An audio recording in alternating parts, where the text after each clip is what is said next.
Assalamualaikum warahmatullahi wabarakatuh. Selamat pagi, salam sejahtera buat kita sekalian. Saya juga mohon izin untuk berdiri, Bu Badia. Ya, kayak saya termasuk yang kedinginan ini. Jadi harus ada gerak-geraknya. Baik, Bapak Ibu sekalian, ya. Kalau tadi sudah disampaikan ya tentang targeting dan hasil evaluasinya, kemudian dari Ibu Inspektur gitu ya. eh Ujung-ujungnya saya merasa bersalah juga nih Bu terhadap KSDAE ya gitu ya. Karena boleh jadi di ruangan ini ya eh apa namanya ada yang lebih junior dari saya gitu ya. Jadi saya berkontribusi di KSDAE itu dari tahun 2009, zaman direktur kakaknya Pak Bambang Dahono Aji itu gitu ya. Dan alhamdulillah saya bersyukur sekali walaupun agak dadakan permintaan untuk Biptek ini ya. Kenapa saya katakan saya bersyukur gitu ya? Karena selama hampir 17 tahun itu, hasil-hasil riset saya ini hanya berkumpul di laptop dan di otak saya aja. Nah, sekarang saya tuangkan all out nih Bu Badiah ya. Jadi teman-teman ya, walaupun mungkin ada yang belum update ya, tapi bisa dilengkapi dan dikritisi sama teman-teman sekalian ya, bahwa saya ini mencoba menuangkannya untuk 8 sampai 9 tipologi ekosistem ya gitu. Dan nanti teman-teman bisa dengan mudah gitu kan menentukan yang dibilang kerusakan ringan tuh dari setiap tipologi ekosistem itu seperti apa, yang sedang, yang berat, kemudian cara pemulihannya bagaimana ya. Nah, sebenarnya kalau saya dikasih waktu sama Bu Badia 30 menit mungkin nggak cukup. Karena saya bikin 25 slide ini Bu Badiah ya gitu ya. Dan kalau saya ngajar ini 2 semester loh Bu Badiah.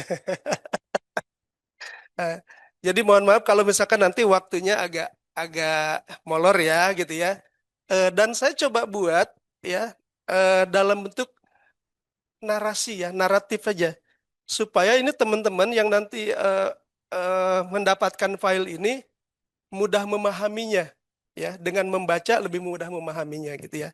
Jadi bukan PowerPoint yang sebenarnya lah seperti itu. Nah, saya diminta sama panitia itu untuk memaparkan studi kajian kerusakan dan ekosistem referensi. Jadi saya agak bingung juga nih gitu ya. Ini ada studi, ada kajian gitu ya. Gitu.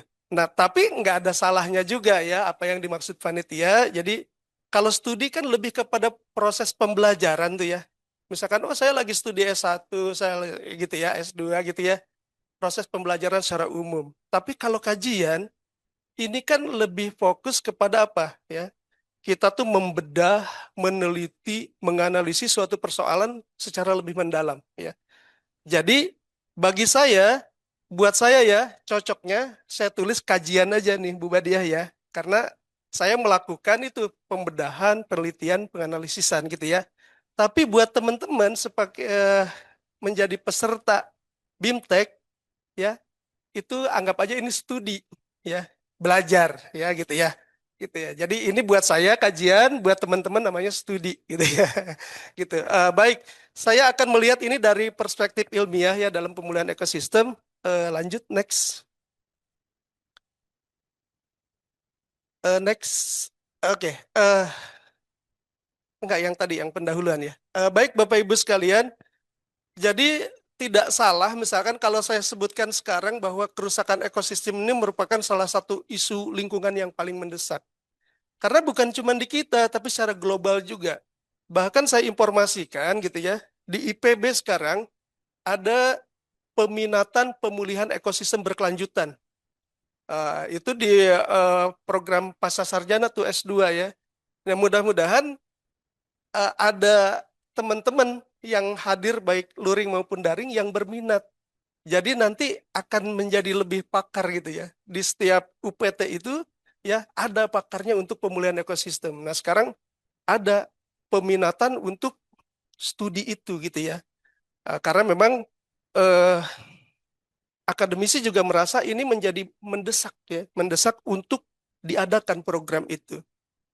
Nah, teman-teman, tentu saja kita tahu ya tekanan antropogenik seperti yang disebutkan Kang Poe tadi ya, seperti deforestasi, konservasi lahan, pencemaran atau eksploitasi sumber daya alam yang berlebihan gitu kan.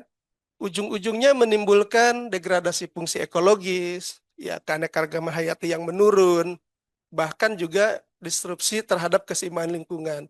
Nah, kondisi ini tidak hanya mengancam keberlanjutan sistem penyangga kehidupan ya, tapi lebih jauh lagi bisa berdampak kepada ketahanan sosial ekonomi masyarakat, terutama yang tergantung kepada jasa lingkungan ya. Oleh karena itu, penentuan langkah pemulihan yang tepat ini memerlukan kajian yang multidimensional menurut kami ya, gitu. Karena permasalahannya juga kompleksitasnya tinggi gitu ya.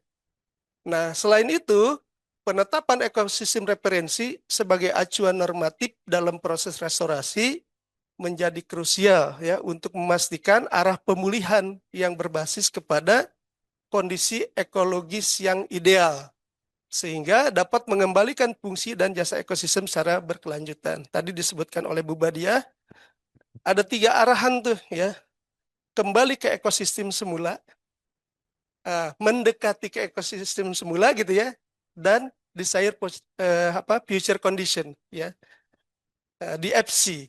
Jadi teman-teman, cara memahaminya begini mudahnya ya.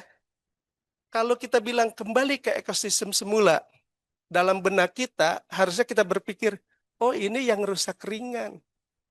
Jadi intervensi yang dilakukan, termasuk misalkan di antaranya pemulihan pasif itu, pasti ini kembali ke ekosistem semula. Cara memahaminya gitu, mudah. Kalau kita bilang mendekati ekosistem semula, artinya dia menuju ke sana, ya. Kalau dia rusak sedang, ya, berarti hal-hal yang dilakukan seperti enrichment planting gitu ya, pengkayaan, itu tujuannya dia mendekati, mendekati, ya. Nah, udah lebih dekat, ya, dibandingkan yang dari ekosistem yang berat nih. Yang berat kan kita harus mulai dari penanaman intensif dari jenis pionir dulu. Pionirnya sudah jadi nursery gitu ya, penaung, baru tanaman intolerannya ditanam. Jadi semuanya kita bilang menuju ekosistem semula atau mendekati. Nah, penilaian mendekati itu nanti kita akan buatkan indikator-indikatornya ya. Jadi kita punya baseline ya, baseline ini tingkat kerusakan hasil penilaian, terus kita ada tujuan nih target. Target ini ekosistem referensinya ya. Jadi kalau kita bilang mendekati ya, nah itu tergantung ya kondisi awalnya seperti apa. Kalau kondisi berat mungkin perlu 3 tahapan tuh kegiatannya. Dari nanam pionir dulu, baru nanam jenis-jenis toleran pembentuk tegakannya gitu kan. Baru ANR-nya 3 kali. Kalau misalkan rusak sedang gitu kan, kita sudah ada vegetasinya, tapi dominansinya pionir. Atau bisa jadi keanekaragaman hayatinya masih rendah. Jadi kita enrichment dia, kita kayakan gitu ya. Nah berarti itu 2 tahap. Kalau sudah rusak ringan, 1 tahap gitu, kurang lebih seperti itu ya. Nah yang dibilang di FC tadi sebenarnya karena dinamika yang terjadi ya banyak kawasan konservasi kemudian difungsikan misalkan jadi tempat wisata, gitu kan, atau tempat untuk diklat ya, atau untuk membentuk habitat satwa tertentu, misalkan gitu ya, maka kita katakan tuh di FC.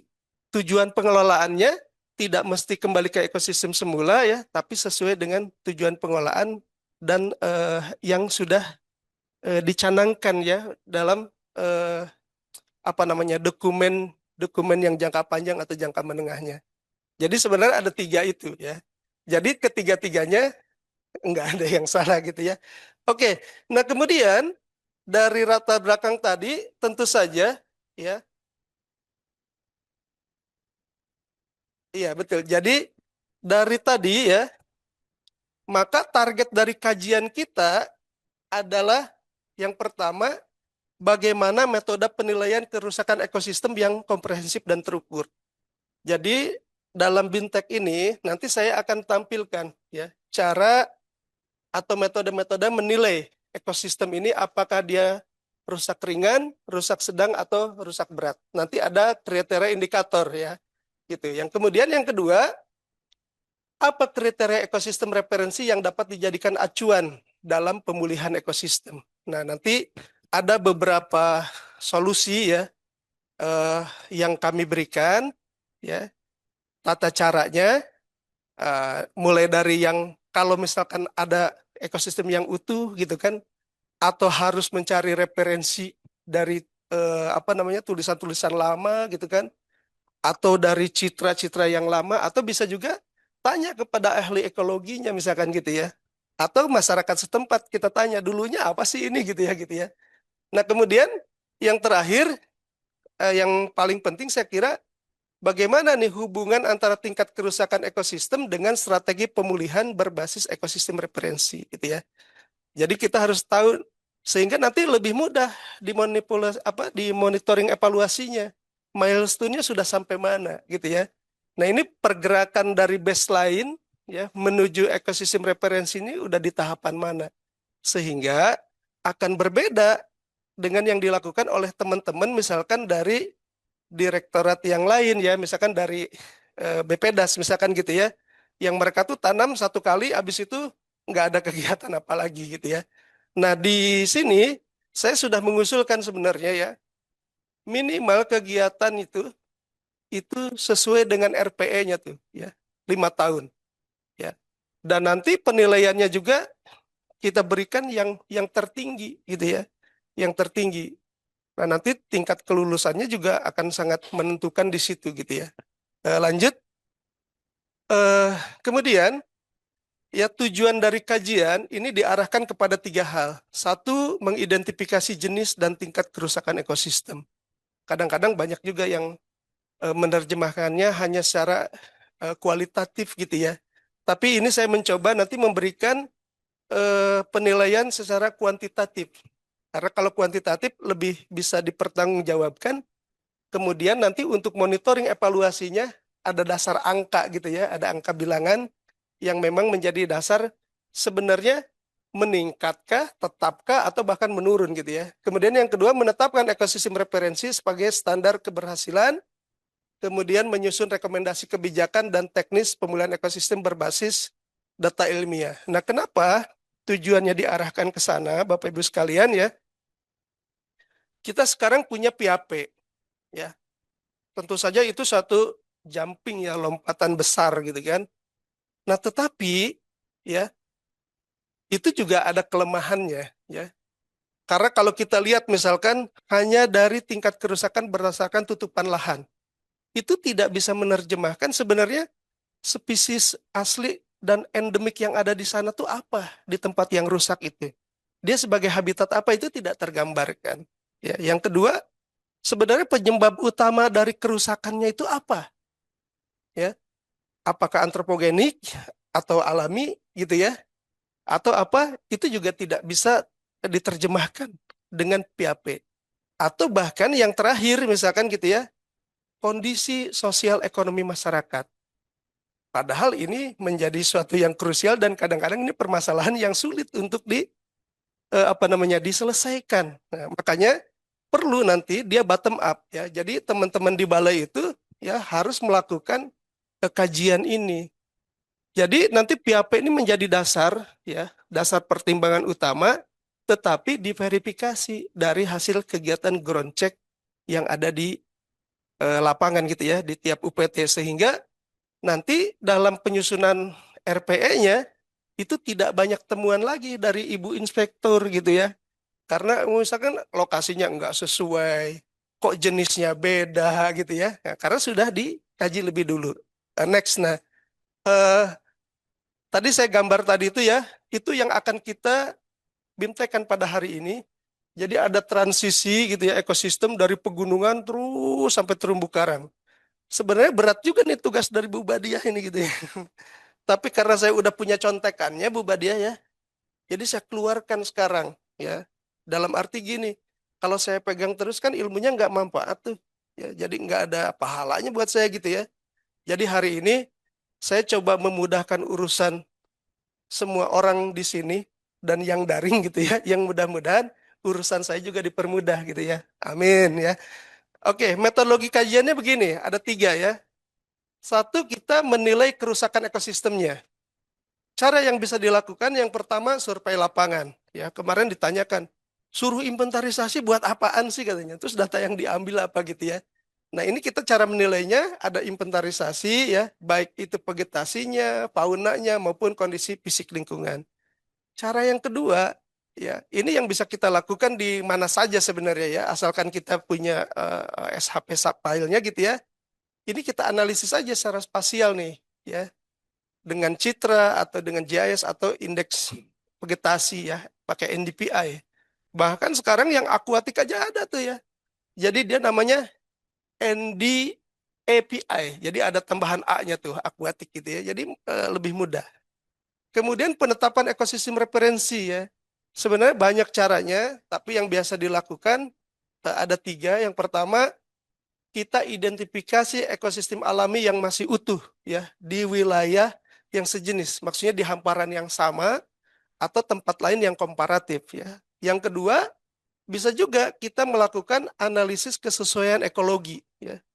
Jadi kita cari areal-areal yang punya kesamaan tipe tanah, iklim, spesies dominannya sama, kita bisa jadikan itu sebagai cara untuk menetapkan ekosistem referensi. Atau kalau sudah nggak ada, ya nggak ada, ya mudah-mudahan sih ya. Kemarin ada hampir yang nggak ada sih, kayak di TN-TN gitu ya. Dari 81.000 tinggal tersisa yang 7.000 aja tuh, kayaknya yang masih asli.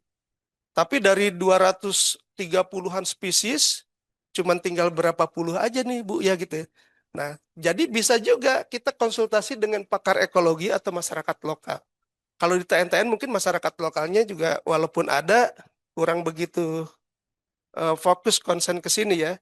Tapi hasil penelitian kami termasuk yang dari LIPI itu bisa digali itu ya.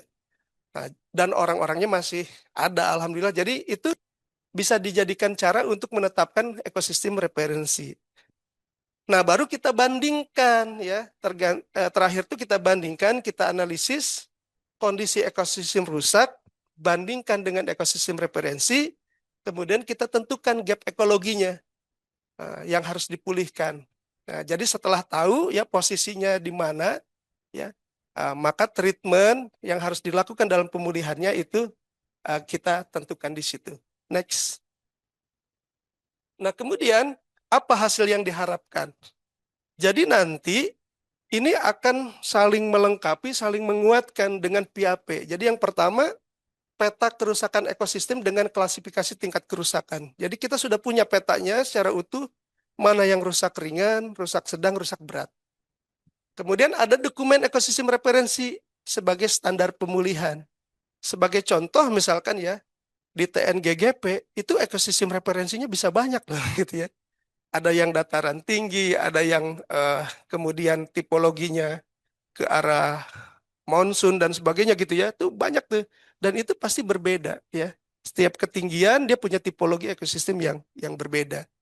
Nah, baru dari situ keluarlah rekomendasi kebijakan pemulihan berbasis ekosistem referensi.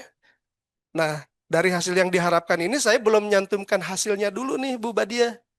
Tapi dari semua yang akan saya terangkan nanti di belakang, ya, mudah-mudahan waktunya cukup, kami menyimpulkan bahwa kajian kerusakan ekosistem dan ekosistem referensi ini merupakan fondasi penting dalam upaya pemulihan ekosistem. Dan dengan pendekatan ilmiah, kebijakan yang dihasilkan akan lebih tepat sasaran, berkelanjutan, dan mampu mengembalikan fungsi ekologis dan kesejahteraan masyarakat. Jadi saya sampaikan kesimpulannya dulu, karena hasilnya banyak. Lanjut teman-teman, ya, next. Nah, ini saya coba buat matrik ya, ekosistem referensi dibandingkan ekosistem yang terganggu, ya.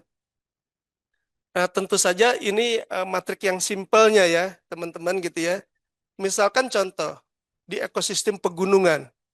Jadi yang dibilang ekosistem yang utuh atau referensi itu hutannya masih pegunungan tropis primer. Vegetasinya masih berlapis ya, stratifikasinya masih lengkap. Kemudian fauna endemiknya masih ada, ya. Kemudian fungsi ekologisnya masih berjalan, ya gitu ya. Nah, apabila ada deforestasi, ada kebakaran atau hilangnya spesies endemik, ada erosi, maka kita katakan itu kondisinya terganggu. Nah, gangguannya apakah ringan, berat, sedang gitu ya? Nanti dijelaskan berikutnya. Nah, kemudian di dataran rendah misalkan ya, itu penciri dari referensi ya, ekosistem itu dia hutan tropis primer.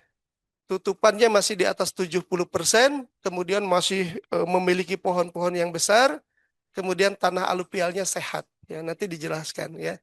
Nah, tapi kalau misalkan sudah ada konversi lahan, baik buat pertanian atau bahkan sekarang industri gitu ya, atau ada fragmentasi habitat atau ada banjir longsor, artinya dia sudah kondisi terganggu dan seterusnya ya.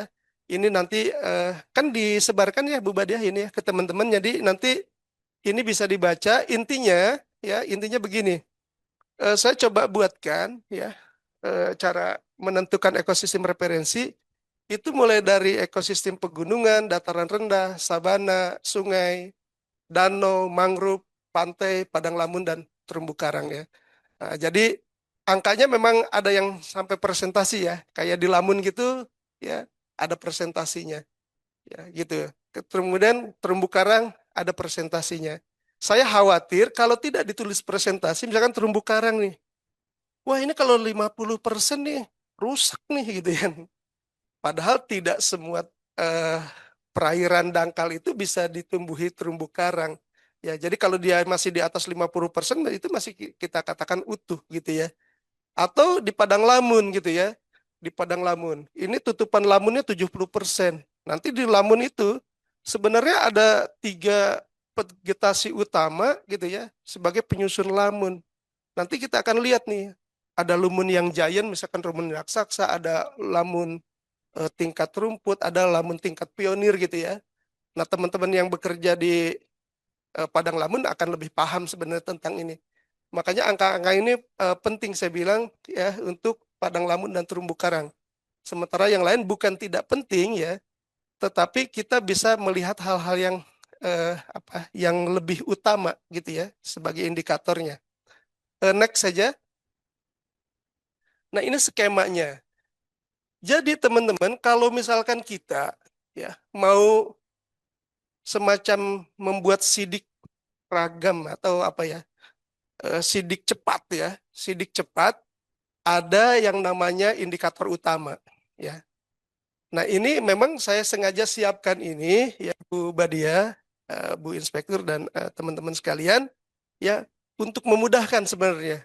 Ini yang bisa dinilai secara langsung ya, walaupun belum tentu mendekati kebenarannya gitu ya. Tapi dengan yang utama ini, misalkan contoh lah ya Ibu Inspektur misalkan mau melihat nih ya ekosistem mangrove misalkan. Yang paling gampang lihat aja kerapatannya gitu ya.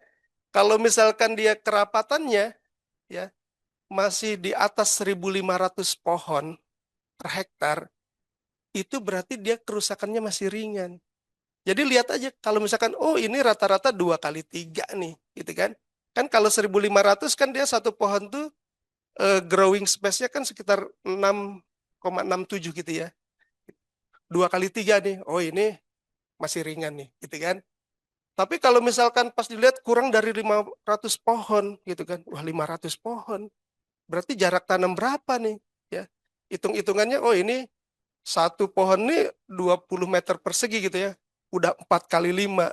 Itu untuk mangrove, itu udah rusak berat. Gitu, cara paling mudah. Jadi ada indikator utama di sini ya. Nah, termasuk nanti kalau sudah direhab, ya datang auditor atau datang inspektur melihat tanamannya.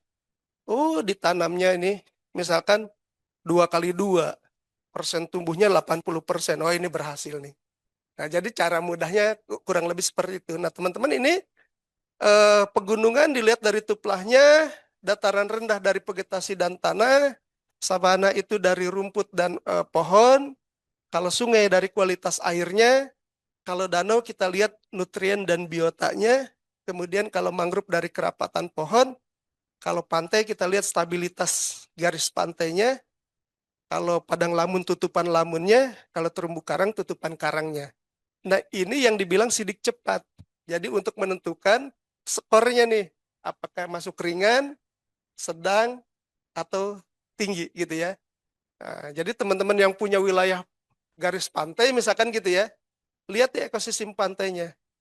Kalau dia stabil, vegetasi pantai utuh ya, itu sebagai ekosistem referensi.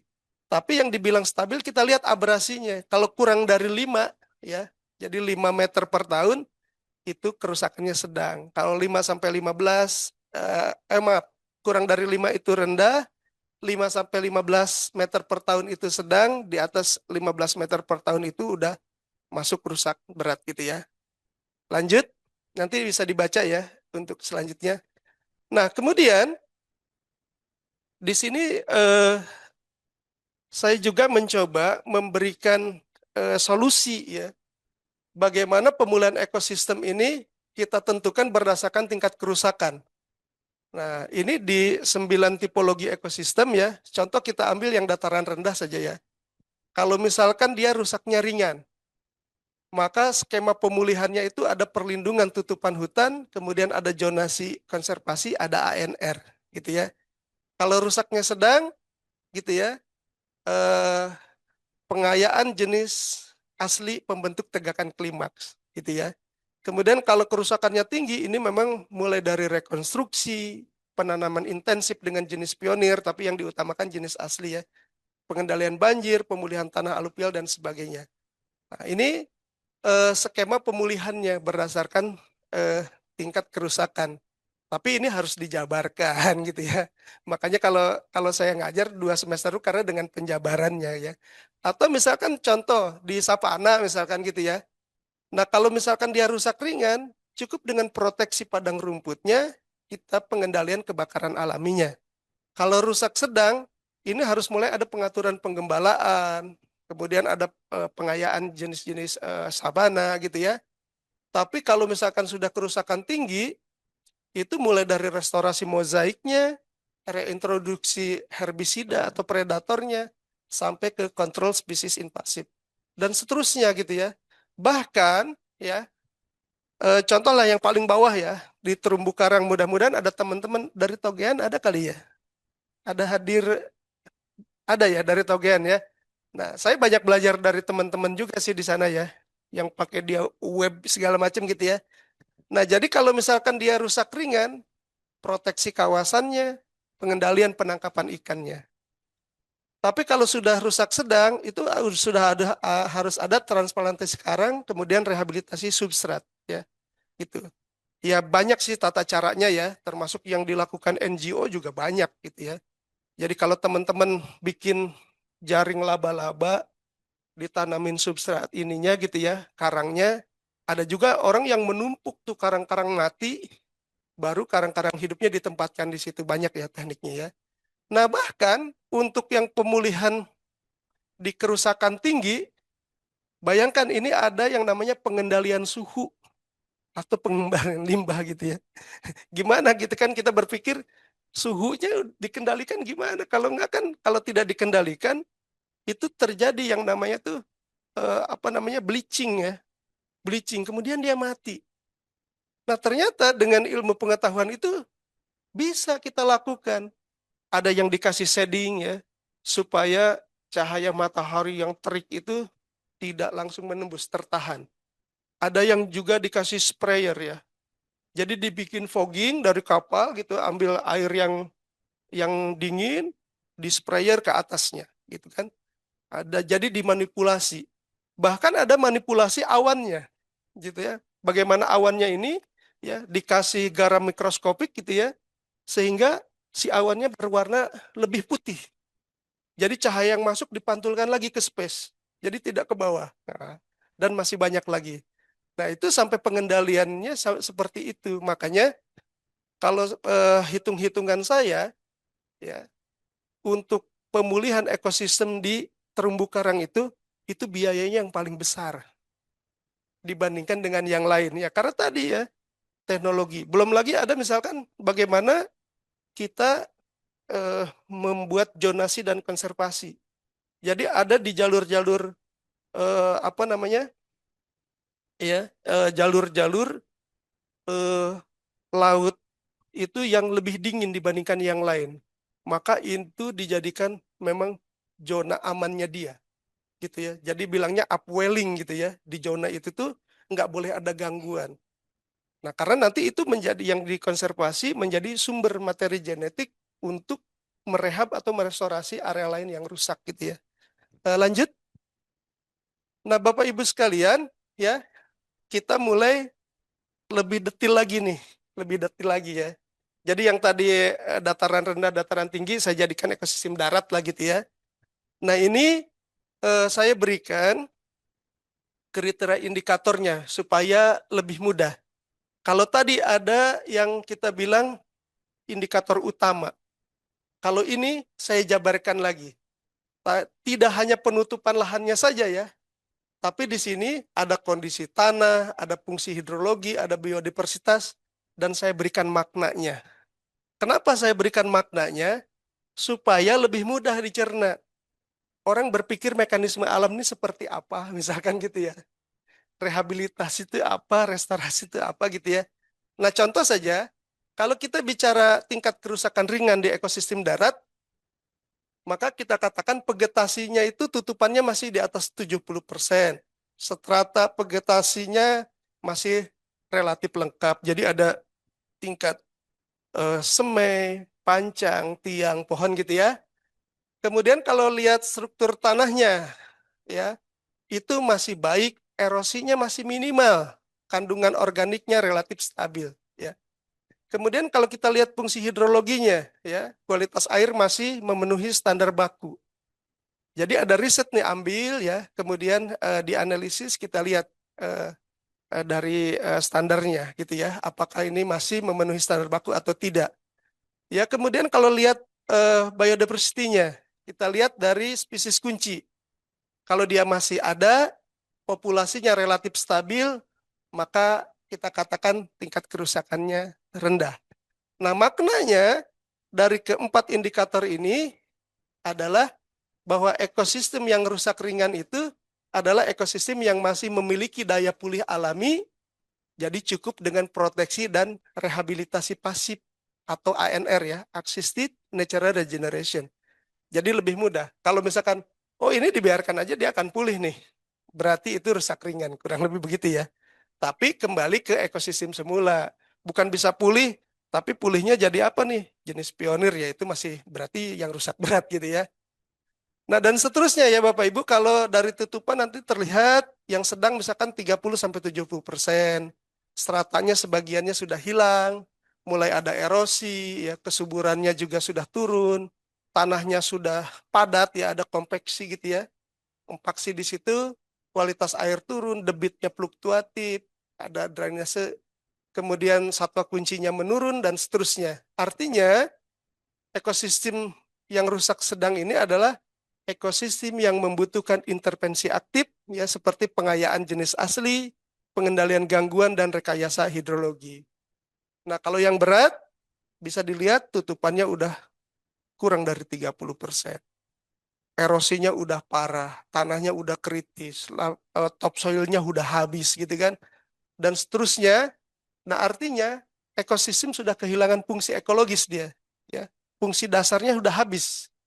Nah, ini restorasinya full dia, ya mulai dari reintroduksi floranya, faunanya, bahkan bisa rekonstruksi hidrologi juga. Kalau longsor misalkan gitu ya, eh, jadi harus ada langkah-langkah yang sifatnya mulai dari fisik, ya. Makanya dalam pemulihan itu kami membagi itu ada 6 tahapan, ya 6 tahapan yang mungkin nanti Bu Badiah udah hafal betul ya gitu ya. Nah intinya di sini harus ada pengelolaan yang intensif. Nah ini referensi yang saya ambil ya disesuaikan dengan hasil riset. Next. Nah, teman-teman, saya buatkan kemudahan juga buat teman-teman sebenarnya bagaimana menilai kerusakan ekosistem darat. Jadi dari tabel yang sebelumnya tadi gitu kan, ini bisa dipakai untuk apa? Penilaian di tingkat tapak. Jadi teman-teman tinggal bawa formulir ini gitu ya, isi lokasinya di mana, kalau ada koordinatnya lebih baik, tanggal berapa, tim surveinya siapa, nanti isi indikator vegetasi, indikator tanah, indikator air, indikator keanekaragaman hayati. Jadi ada 4 indikator ini ya. Nanti akan terlihat di skornya ya, akan ketahuan di skor-skornya ini. Nah, nanti akan kelihatannya begini. Contoh misalkan, oh ternyata indikator vegetasi itu dia dirusak sedang, tapi indikator tanahnya dirusak ringan. Misalkan gitu ya. Indikator airnya ringan, tapi indikator keanekaragaman hayatinya sedang. Ini bagaimana menentukan kerusakannya gitu kan? Nah, Bapak Ibu nggak usah pusing. Jadi nanti kalau kegiatan pemulihannya itu didasarkan kepada 4 indikator ini, maka ikuti tadi. Kalau misalkan indikator vegetasi misalkan sedang, ya, berarti kita bermasalah di struktur vegetasinya, gitu ya. Nah, pengayaannya itu kayakan dengan jenis-jenis pembentuk tegakan klimaks. Tapi indikator tanahnya misalkan rendah, tingkat erosinya misalkan ringan, kualitas airnya juga dia memenuhi standar baku, maka itu dia masuk ke tingkat kerusakan yang rendah untuk indikator tanah dan indikator air. Jadi kasarnya ini dengan cara diproteksi saja ini akan kembali. Jadi tidak ada kegiatan yang sifatnya pemulihan aktif di situ gitu ya. Jadi pasif. Tapi kalau misalkan yang keempatnya ternyata indikator keanekaragaman hayatinya masuk yang sedang, karena apa? Kehadiran spesies kuncinya udah menurun, populasi satwa liarnya menurun, kemudian ada invasi spesies asing gitu ya, ada sebagian gitu ya. Maka kita juga memulihkannya berdasarkan ini gitu ya. Nah, jadi tidak bisa mendeklar ya satu area itu misalkan ini rendah ya rendah semua atau sedang semua, tidak. Makanya saya katakan dari awal PAP itu menjadi salah satu dasar saja Bu Badia ya, yang lebih melihat indikator vegetasinya. Tapi tidak bisa melihat tanah, misalkan air atau keanekaragaman hayati gitu ya. Nah, jadi nanti kalau sudah didasarkan ini, maka teman-teman akan lebih mudah menyusun RPE-nya. Mudah-mudahan nggak ada temuan lagi. Kalaupun ada, ya temuan yang membangun lah gitu ya, gitu ya. Uh, Next ya. Nah dari darat kita ke savana, ya. Harusnya ada Bu Silvana nih biar ada namanya mirip-mirip dikit gitu ya. Jadi teman-teman, ini saya tuliskan ya. Sebenarnya eh, ini bisa dibaca ya. Artinya gini, kalau dia rusak ringan di savana itu ya, maka kita masih melihat ekosistemnya ini masih sehat ya. Jadi cukup dengan proteksi dan pengendalian kebakaran itu udah cukup ya, gitu ya. Karena apa? Padang rumputnya masih di atas 60%. Pohonnya masih tersebar seimbang. Kemudian struktur tanah masih stabil, erosinya minimal, bahan organiknya cukup. Kemudian dari lihat satwanya, ya dia masih melimpah ya satwanya, baik rusa atau kerbau liar atau burung padang gitu ya masih ada.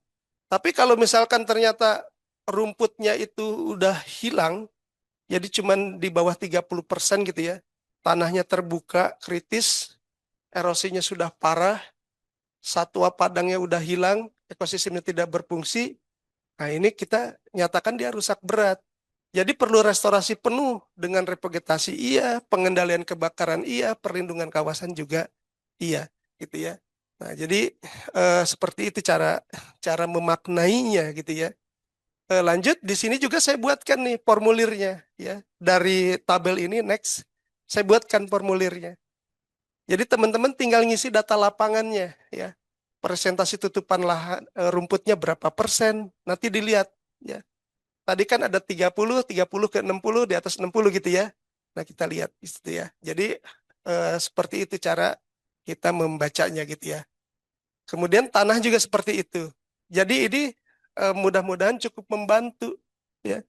Jadi kalaupun nanti dilacak gitu ya, kenapa sih disimpulkan ini harus katakanlah adanya reintroduksi misalkan gitu ya. atau adanya pengayaan. Ini bisa dilacak dari data ini. Data ini juga ya, formulir ini juga yang kemudian bisa kita gunakan untuk monitoring evaluasi. Untuk melihat milestone-nya udah di mana nih. Kalau misalkan yang lalu ya, persentase tutupan rumputnya misalkan katakanlah 40%. Ya, setelah kita pulihkan menjadi 50% misalkan. Jadi kita lihat tuh ya, ada milestone-nya, ada peningkatan dari tutupan. Kemudian tanahnya juga begitu, keanekaragaman hayati begitu, kemudian dari riwayat kebakarannya juga seperti itu. Lanjut. Nah, dari sapana kita ke sungai ya. Jadi kita urut aja ya. Nah, urut makin ke bawah sampai ke laut nanti gitu ya. Nah, di sungai ini ya tentu saja banyak kawasan konservasi yang memiliki sungai atau nanti danau juga saya bahas ya gitu ya. Tapi di sini lebih rigid.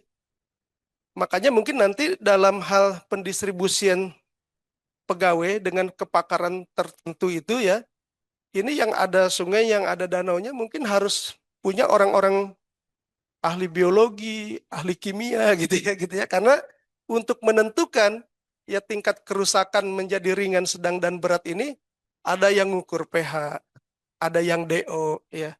DO ini bukan drop out ya, tapi dissolved oksigen. Jadi kandungan oksigen yang ada di air gitu ya. Intinya dia kalau makin tinggi makin bagus ya, oksigennya makin banyak gitu ya. Nah, kemudian BOD-nya ya. BOD-nya harus kurang dari 3 untuk yang ringan. BOD ini biochemical oxygen demand ya. Jadi kebutuhan oksigen ya untuk menguraikan secara biologis ya. Angkanya kalau makin besar itu makin jelek karena kebutuhan oksigennya makin banyak. Kalau kebutuhan oksigennya makin banyak, nanti biota di dalam air itu bisa sampai mati gitu ya. Demikian dengan COD ya. Nanti ini angka-angkanya sudah kami tentukan ya. Bahkan kalau misalkan ada angka tertentu bisa ada yang lemes ya, ikan dan sebagainya. Nah, teman-teman yang suka melihara ikan yang pakai aerator juga bisa memahami ini sebenarnya gitu ya. Gitu. Nah, teman-teman, ini tidak hanya kualitas air, ya ada kondisi fisik, ada biodiversity, dan saya lengkapkan dengan maknanya, ya. Sehingga nanti dalam hal menentukan treatmentnya atau perlakuannya ini jelas karena dari maknanya juga sudah tergambarkan gitu ya. Dan nanti tim evaluasi ya akan lebih mudah juga melihatnya ya. Gitu, akan mudah melihatnya gitu ya. Eh, wa- Termasuk kalau misalkan terjadi penurunan ya gitu ya. Ini malah lebih rusak gitu ya. Akan kelihatan gitu ya. Lanjut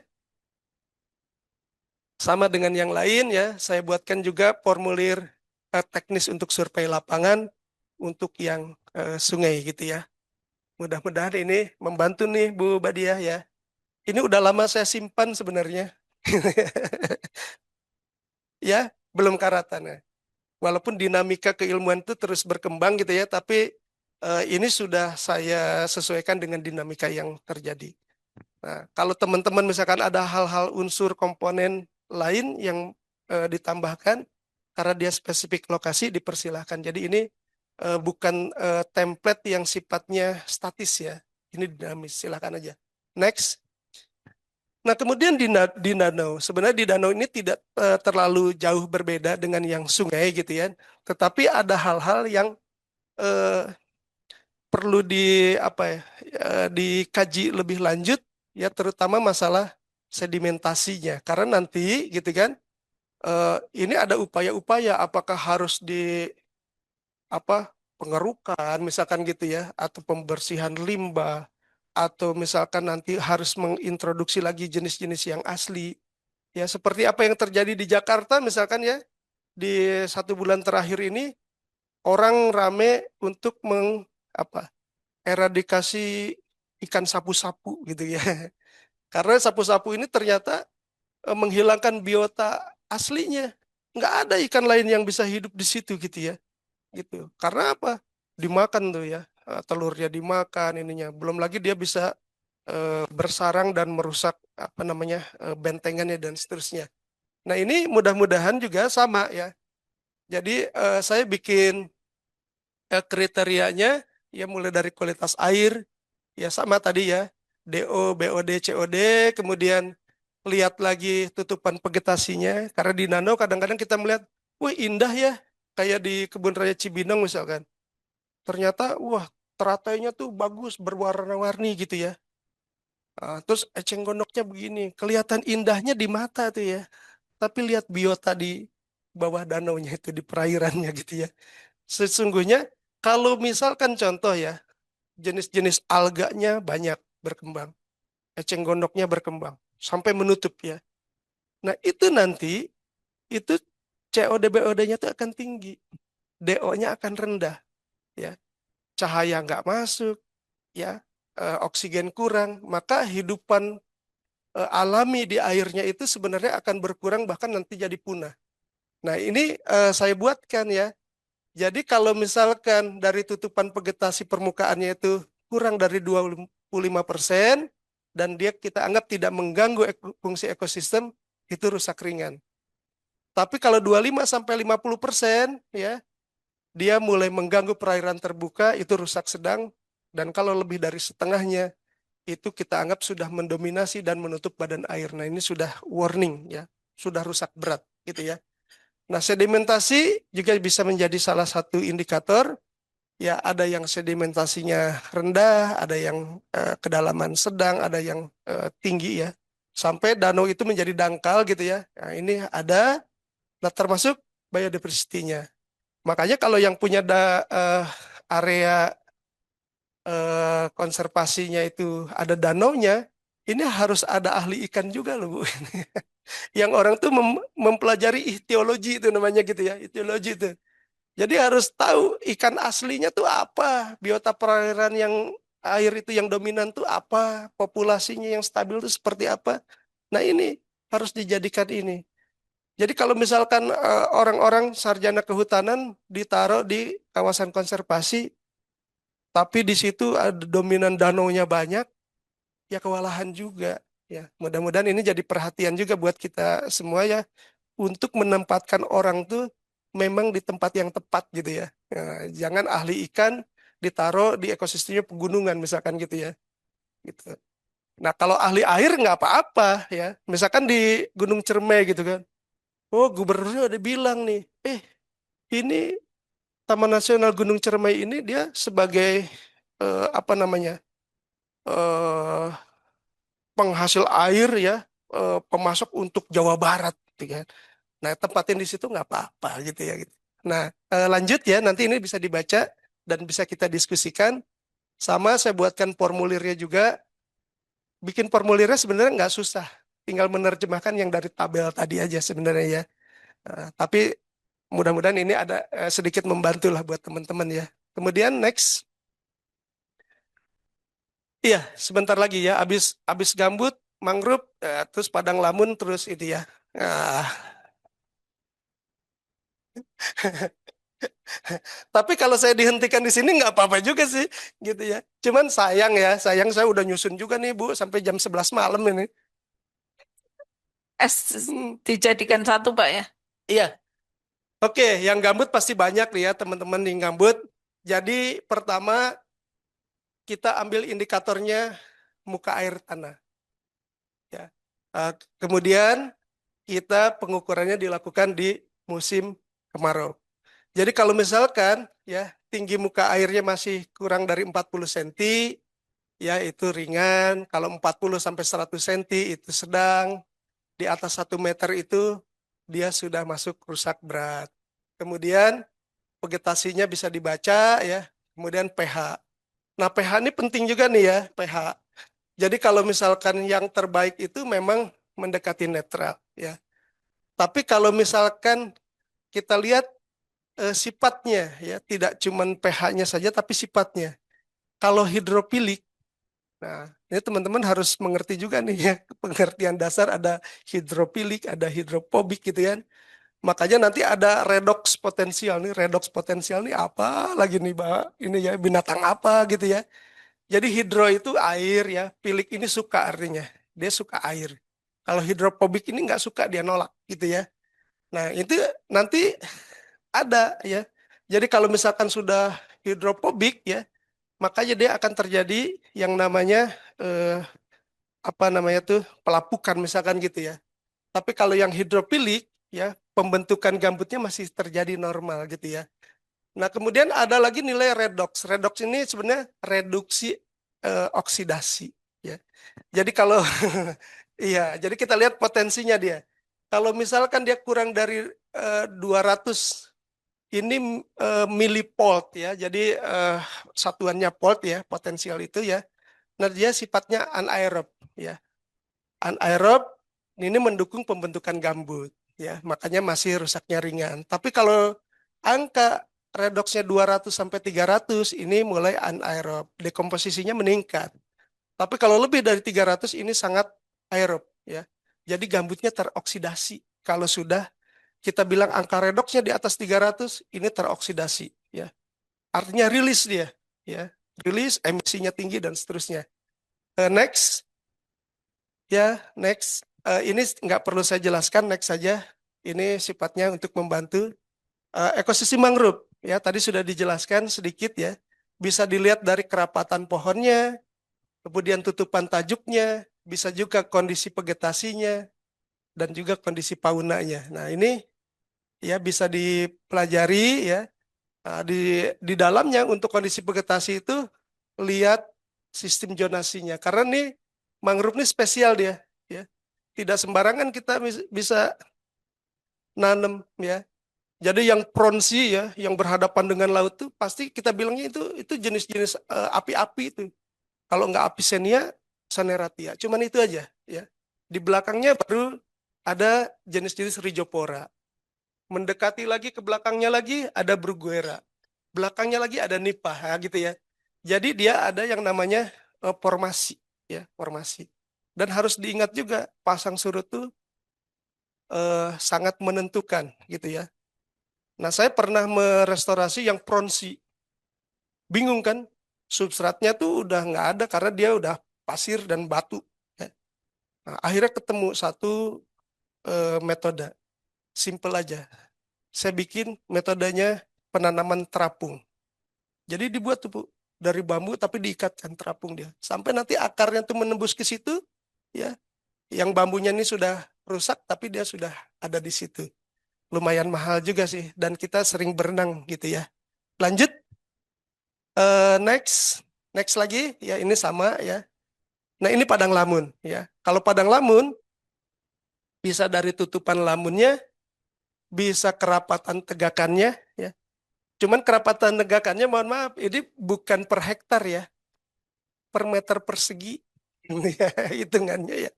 Jadi kalau ngitungnya tuh ya jenis-jenis lamun itu ada nggak di sini yang teman-teman yang di Padang Lamun nih ya. Kemudian ini ada spesies kunci itu ya. Ada Enhalus, ada Thalassia, ada Cimodacea gitu ya. Ini kalau ketiganya ini masih dominan itu masih bagus gitu ya. Tapi kalau hilang sebagian, dominansinya berkurang, itu berarti rusak sedang.